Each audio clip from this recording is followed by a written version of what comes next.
Hello students, एक बार फिर से स्वागत है आप सबका हमारे नए लेक्चर में। लास्ट लेक्चर में हम लोगों ने टाइप नंबर 2 इंट्रोडक्शन का वीडियो देख लिया था। टाइप नंबर 2 टाइप नंबर 1 से कितना अलग है और टाइप नंबर 2 के आप प्रॉब्लम को कैसे आइडेंटिफाई करेंगे, ये ओवरऑल बातें हमने ऑलरेडी लास्ट लेक्चर में डिस्कस कर ली है। ठीक है, आज हम टाइप नंबर 2 का पहला प्रॉब्लम स्टार्ट कर रहे हैं। देखेंगे प्रॉब्लम नंबर 13।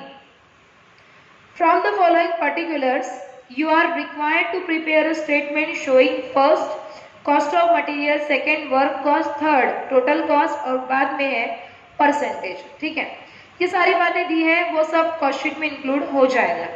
मार्किंग स्टार्ट करेंगे। वर्क इन प्रोग्रेस 31 मार्च 2017 का है। उसके बाद स्टॉक ऑफ फिनिश गुड 31 मार्च 2017। उसके बाद स्टॉक ऑफ रॉ मटेरियल 31 मार्च 2017 है। राइट, मार्किंग नहीं होगी, तीनों प्रकार के स्टॉक अवेलेबल है। आगे purchase no marking, productive wages no marking, sales no marking, stock of finish good. देखो ये क्लोजिंग है, क्यों चेक करो, आप फोकस करेंगे। आपको जो पहले स्टॉक दिए हैं वो है 31 मार्च 2017 के, और एक और आपको स्टॉक दिए हैं आगे 31 मार्च 2018 के। अब ये देखो, इधर आप बोलेंगे मैडम ये कैसे डेट दिए है, तो 31 मार्च 2017 इसी को बोला जाएगा 1 अप्रैल 2017। ये नया पॉइंट है। 31 मार्च 2017 का स्टॉक यानी पिछले साल के लिए क्लोजिंग, इस साल के लिए क्या हो जाएगा, बोलो ओपनिंग होगा। तो 31 मार्च 2017 का ही मतलब होता है 1 अप्रैल 2017। तो 1 अप्रैल 2017 का स्टॉक यानी ओपनिंग और 31 मार्च का मतलब क्लोजिंग लिख लेंगे आप लोग। ठीक है, पढ़ेंगे आगे। स्टॉक ऑफ फिनिश गुड है, stock of raw material work in progress दिया है। किसी भी ओपनिंग क्लोजिंग स्टॉक के ऊपर हम लोग मार्किंग नहीं करते, ये बेसिक रूल है। ठीक है, आगे वर्क ओवरहेड यानी एफ आइटम है, लिखेंगे एफ। ऑफिस यानी ओ। आगे बढ़ेंगे, आगे बढ़ेंगे, देखेंगे आप, देखो क्या बोला है। The company is about to send tender, underline. Company एक टेंडर सेंड करना चाहती है, जिसको टेंडर को भरना बोल देते हैं। यानी टेंडर भरती है ना कंपनी, ताकि उनको वो काम मिल सके। ठीक है, उनको वो प्रोजेक्ट मिल सके, उसके लिए टेंडर भरे जाते हैं। Company is about to send a tender for a large plant. The costing department estimate underline करेंगे। तो अगर आप टेंडर दे रहे हैं यानी आपको वो काम चाहिए, तो वो काम कितने में आप कंप्लीट कर पाएंगे, इसका एक एस्टिमेट अमाउंट आपको टेंडर में लिखना पड़ता है। ठीक है, तो वो एस्टिमेट आपके कॉस्ट डिपार्टमेंट ने बताया है कि हार्डली कितना लगेगा। आगे पढ़ेंगे। Costing department estimates costing department estimate that the material required would cost rupees 40,000। यानी अगर आपको वो काम मिल गया जिसके लिए आप टेंडर भर रहे हैं, अगर वो मिल गया तो उसके लिए आपको मटेरियल कितना लग सकता है, लगा नहीं अभी तक, एस्टिमेट है, दैट इज क्या है, ये अंदाज है। ओके, तो देखो अभी यहाँ आपको टेंडर के लिए एस्टिमेट दिया है, मटेरियल दिया 40,000 और आगे बोला है and the wages to workman for making the plant would cost rupees 24,000। तो आप लोग सेकंड और थर्ड यानी 24,000 तक हाईलाइट करेंगे, और यही से आपका टाइप नंबर 2 आइडेंटिफाई होता है। टाइप नंबर 2 यानी जहां पर टेंडर के लिए मटेरियल और वेजेस दिया जाता है। तो देखो आप, टेंडर के लिए आपको मटेरियल दिया है 40,000 और वेजेस दिया है 24,000।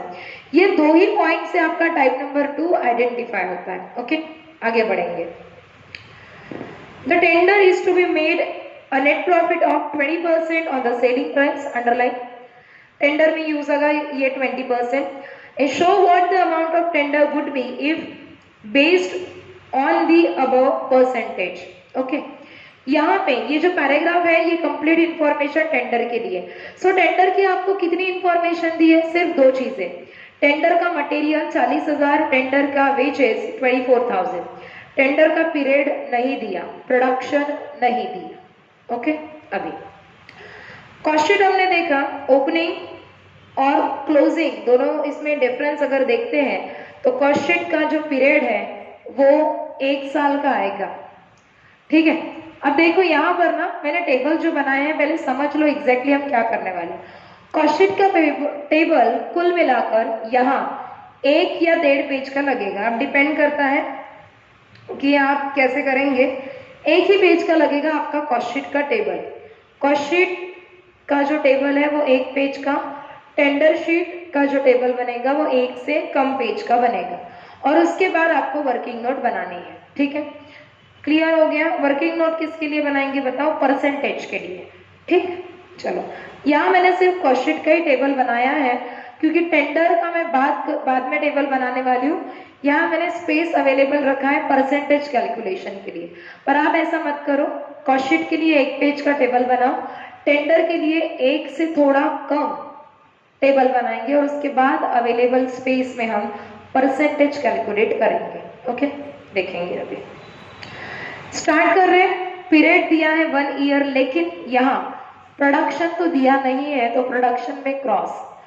प्रोडक्शन नहीं दिया इसलिए पर यूनिट एक्सपेंडिचर का कॉलम हम लोग नहीं बनाएंगे जो अभी तक हम बनाते थे। टाइप नंबर 1, 1A, 1B तीनों इसमें प्रोडक्शन इन यूनिट्स दिया जाता था, इसलिए पर यूनिट एक्सपेंडिचर का कॉलम हम बनाते थे। यहाँ प्रोडक्शन यूनिट दिया नहीं है, इसलिए पर यूनिट एक्सपेंडिचर का कॉलम हम नहीं बनाएंगे। तो कॉलम को नाम देंगे सीरियल नंबर, पर्टिकुलर, उसके बाद अमाउंट, टोटल अमाउंट। स्टार्ट करेंगे। Number 1, cost of material consume. देखो कॉस्ट शीट के स्टेटमेंट में कुछ भी नया नहीं है, तो ज्यादा डिस्कशन में टाइम वेस्ट नहीं करेंगे। सबसे पहले लिखो opening stock of raw material. कितना आता है बताओ? कितना है ये दिया हुआ? 25,600 प्लस कर दो परचेज। कितना दिया है purchase of raw material? Amount दिया है 5,84,000। उसके बाद कैरेज इनवर्ड है क्या? चेक करो। ऑक्ट्रॉय दिया है क्या? देखो नहीं है। लगाएंगे दोनों का total 6,09,600 minus closing stock of RM यानी रॉ मटेरियल। कितना दिया है? 27,200। आउटर कॉलम में अमाउंट लेके जाओ। अमाउंट आपका आया 5,82,400। 5,82,400 ये किसका अमाउंट है? बोलो जल्दी। मटेरियल कंज्यूम का अमाउंट है। बढ़ेंगे आगे। नंबर 2, डायरेक्ट वेजेस यानी ही प्रोडक्टिव वेजेस, दूसरा नाम फैक्ट्री वेजेस, एक और नाम है मैन्युफैक्चरिंग वेजेस। डायरेक्ट वेजेस का अमाउंट है 3,97,600। अब इसके बाद देखो डायरेक्ट एक्सपेंसेस दिया है क्या आपको? अगर दिया होगा तो लिखो, नहीं दिया तो मत लिखो।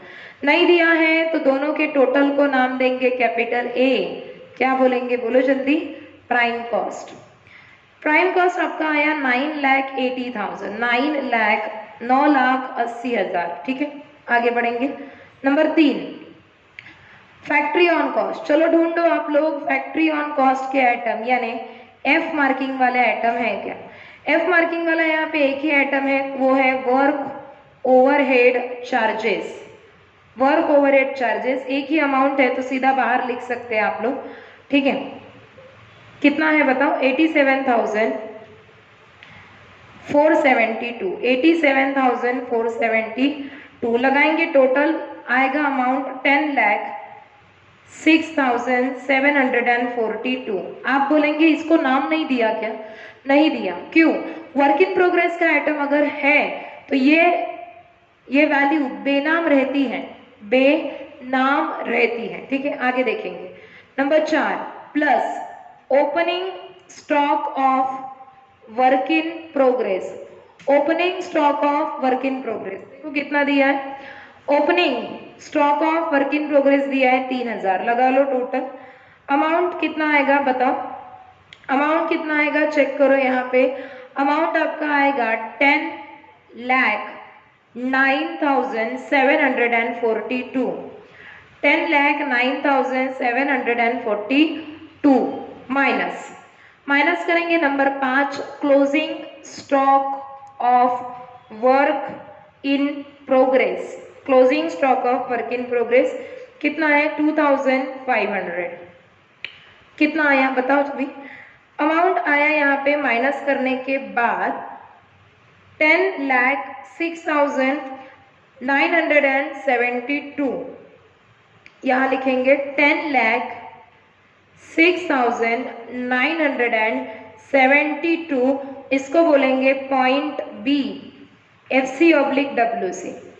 देखो यहाँ ना अच्छे से आपको कॉन्सेंट्रेट करना है।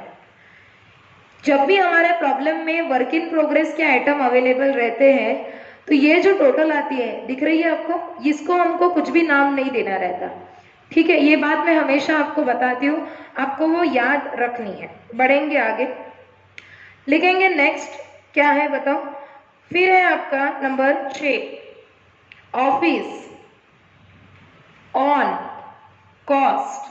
ओ मार्किंग वाला आइटम, ओ मार्किंग वाला एक ही आइटम है यहाँ पर, ऑफिस एंड जनरल एक्सपेंसेस, और अमाउंट दिया है उसका 71,048। लगा लेंगे टोटल, टोटल जो आएगी उसको बोलेंगे पॉइंट सी OC/PC। मैं कहीं पर भी कुछ ज्यादा डिस्कस नहीं कर रही हूँ। अमाउंट आएगा 11,39,020। क्यों डिस्कस नहीं कर रही हूँ आप खुद सोचो ना, जो मैंने अभी तक लिखा उसमें कुछ डिस्कस करने जैसा था क्या, बोलो नहीं था।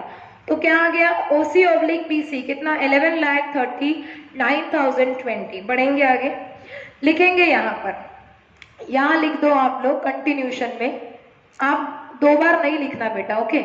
मैं 2 बार लिख देती हूँ OC/PC 11,39,020, ठीक है। इसमें क्या प्लस करेंगे, प्लस करेंगे हम लोग number 7 opening stock of finish good. आप बोलेंगे मैडम फिनिश गुड आइटम आप लिख रहे हैं तो आपने OC/BC के बाजू में प्रोडक्शन तो लाया नहीं, लाया इसलिए नहीं क्योंकि दिया ही नहीं है, ठीक है। तो चलो यहाँ लिखेंगे आप opening stock of finish good, बताओ कितना अमाउंट है। Opening stock of finish good का अमाउंट यहाँ पे है 56,000। अमाउंट कितना है बोलो 56,000। लगाओ टोटल, टोटल लगाएंगे आप, तो टोटल यहाँ पर आपकी आ रही है 11,95,020 माइनस करेंगे आप नंबर 8 क्या है closing stock of finish goods. Closing stock of finish goods amount है 60,000। कर दो माइनस, जो बचेगा उसको बोलेंगे पॉइंट D COGS यानी cost of goods sold. Amount आएगा 11,35,020, 11,35,020। आगे बढ़ेंगे, देखो आप लोग point number 9 selling and distribution expenses, यानी आपके प्रॉब्लम में S मार्किंग वाला आइटम है क्या, चेक करो दिया है क्या। देखेंगे S मार्किंग वाला आइटम दिया है या नहीं दिया, बोलो जल्दी। नहीं दिया है तो डैश दे दो, लगाओ फिर से total point E total cost 11,35,020। Last point 10 और 11। अब बताओ प्रॉब्लम में सेल्स दिया है क्या, चेक करो। हाँ आपको सेल्स दिया है, कितना दिया है बताओ जल्दी जल्दी। वो दिया है 11,84,000, 11,84,000 आपको सेल्स दिया है। डिफरेंस यहाँ कहलाएगा प्रॉफिट, क्योंकि टोटल कॉस्ट के कंपैरिजन से आपका जो प्रॉफिट है वो ज्यादा है, तो लिखा देंगे यहाँ प्रॉफिट। और जो प्रॉफिट है इसको आपको कलर पेन से बॉक्स में डाल देना है, प्रॉफिट को कलर पेन से बॉक्स में डाल देना है। लिखो प्लस प्रॉफिट। बॉक्स इसीलिए बनाएंगे ताकि आपको पता चल सके कि वो डिफरेंस से आया है। ओके चलो करो माइनस। 11,84,000 माइनस 11,35,020, प्रॉफिट आया 48,980। 48,980। आप बोलेंगे मैडम आपने यहाँ सेल्स ऑब्लिक सेलिंग प्राइस नहीं लिखा, क्यों नहीं लिखा? मैंने पर यूनिट का कॉलम नहीं बनाया है। हाँ, जब हम पर यूनिट का कॉलम बनाते हैं तब हम लिखते हैं सेल्स ऑब्लिक सेलिंग प्राइस। यहाँ पे ये कॉस्ट शीट हमारी कंप्लीट हो गई, कुछ भी डिस्कस नहीं किया। क्या था, सारे प्रकार के ओपनिंग स्टॉक थे, सारे प्रकार के क्लोजिंग स्टॉक दिए थे। एफ मार्किंग वाला एक आइटम था, ओ मार्किंग वाला एक आइटम था और एस मार्किंग वाला एक भी आइटम नहीं था। प्रोडक्शन नहीं दिया था इसलिए पर यूनिट का कॉलम नहीं बनाया और पीरियड दिया था 1 साल का, बस। अब ये जो हमारी कॉस्ट शीट बन गई है, ये जो हमारी कॉस्ट शीट बन गई है, इसी कॉस्ट शीट के आधार से सबसे पहले हम लोग परसेंटेज कैलकुलेट करेंगे। इस कॉस्ट शीट के आधार से सबसे पहले क्या कैलकुलेट करेंगे, बोलो जल्दी। परसेंटेज कैलकुलेट करेंगे और उसके बाद बनाएंगे हम हमारी टेंडर शीट। ठीक है, तो परसेंटेज कैलकुलेशन और प्रिपरेशन ऑफ टेंडर शीट करेंगे हम हमारे नेक्स्ट लेक्चर में। फिलहाल आप इतना करो, तब तक के लिए थैंक यू वेरी मच।